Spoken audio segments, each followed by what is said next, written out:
Hello! Ako po si Judy Ann MTQ. Magandang araw sa inyo. Ang tatalakayin natin ay ang pagkakaiba ng series connection sa parallel connection gamit ang mga resistors. Ang mga kailangang gamitin ay multitester o tester, long nose plier, breadboard,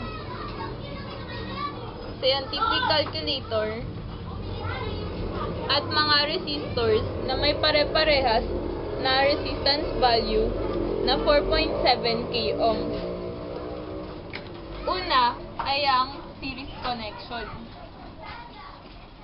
Sa paggamit muna ng breadboard, ang magkakakonect dito ay ang mga patayong linya. Dito naman ay ang pahiga. Gawin na natin. Sa unang resistor, ilalagay na natin ang unang paa sa kahit saang butas. Ngunit, ang ikalawang paa ay hindi dapat nasa isang linya. Mali kung dito natin ilalagay. Dapat ay sa ibang linya. Ayan. Ang ikalawang resistor naman. I-connect natin siya sa unang resistor. Ang isang paa ng ikalawang resistor ay dapat nakakonect sa unang resistor. Dapat nasa isang linya lamang. Makikita natin na ang dalawang paa ay nasa isang linya lamang para masabing magkakonect sila. At ang isang paa ng ikalawang resistor ay ilalagay ulit natin sa ibang linya. Ang ikatlong resistor naman. Ilalagay natin ulit ang isang paa ng ikalawang resistor sa linya kung saan nandoon ang isang paa ng ikalawang resistor. Ayan. Dapat gumamit tayo ng long nose plier para hindi masira ang paa ng resistor. Ayan na. Naka-series connection na ang tatlong resistor. Pansinin natin na isa-isang paa lamang ang magkakakonect. Ngayon, kung ang bawat resistor ay may resistance value, at ngayon ay nakakonect sila sa series connection, may makukuha tayong kabuuang resistance. Kung ang mga resistor natin ay may pare-parehas na value, dapat ang makukuha nating kabuuang resistance ay 3 beses lamang ng value nila. Compute natin. Kung 4.7k ang value ng bawat resistor, dapat 3 beses lamang ang makukuha nating kabuuang resistance. 14,000 at 100 ang makukuha nating kabuuang resistance kapag computed. Ngunit, kung measured gamit ang tester, tingnan natin.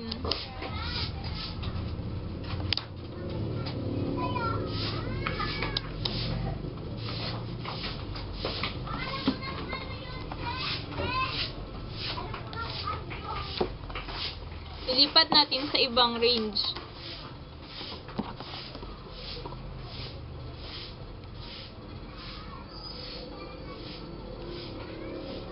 Makikita natin na tumapat sa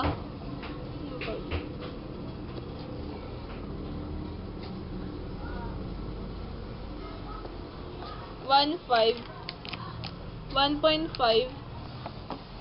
ang value at nasa range na 10k.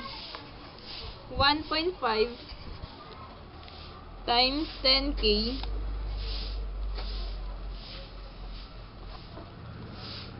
ang nakuha natin ay 15,000. Nakakalapit lamang sa nakuha natin na 14,000. Tama.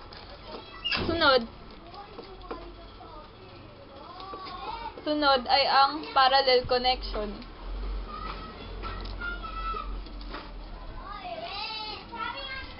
Pagkatapos ng series connection ay ang parallel connection. dapat alam natin na magkaiba ang parallel connection sa series connection. Ang unang resistor ay ilalagay ulit natin sa kahit anong butas. Ayan. At ang ikalawang resistor ay dapat konektado na sa parehas na paa ng unang resistor, hindi na katulad ng series connection.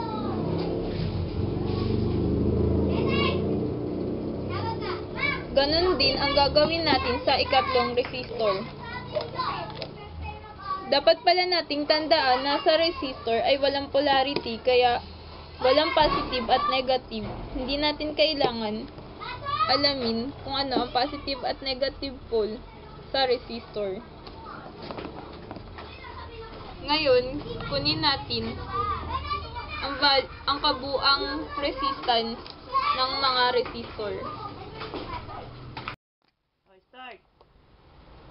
Sa pagpili ng ranges, ayan, nilagay natin sa 1K. Dapat, yung umpisa, pagdidikitin natin yung dalawang test probe at dapat tatapat siya sa 0. Tapos,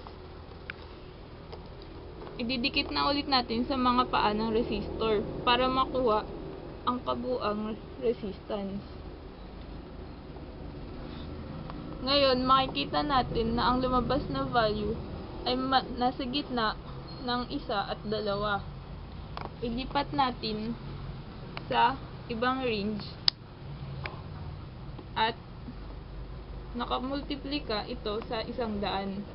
Pagdikitin ulit natin ang dalawang test probe at siguraduhin nating nakatutok ito sa 0. Ayan. Idikit muli natin sa paa ng mga resistors. Makikita natin na ang lumabas ay 15 o 15 at 16. Kung titingnan natin mabuti, ang lumabas ay 15.5. Ngayon, tingnan naman natin ang computed na kabuang resistance. Sa pagkuha ng computed na kabuang resistance, kailangan natin gumamit ng fraction. Ang nasa ibabaw ay 1 at ang nasa ilalim ay ang value ng resistance ng mga resistor.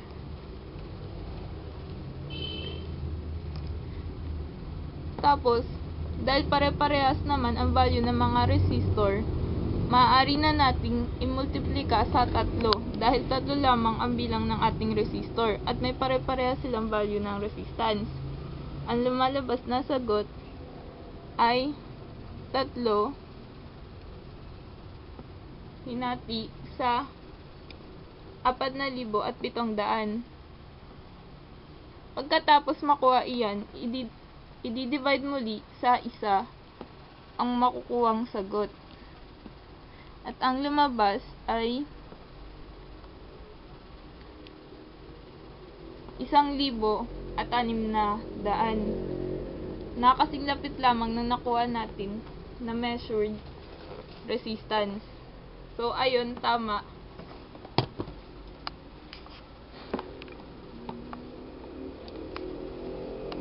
Kung mapapansin natin sa series connection, ang kabuang resistance ay pinagsama-sama lamang. Ngunit sa parallel connection o sa connection na ito, ang kabuang resistance ay dumadaan pa sa proseso ng pagdi-divide o paghahati-hati.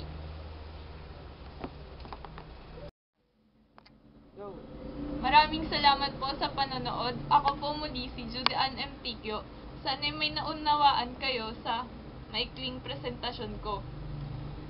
God bless at mabuhay.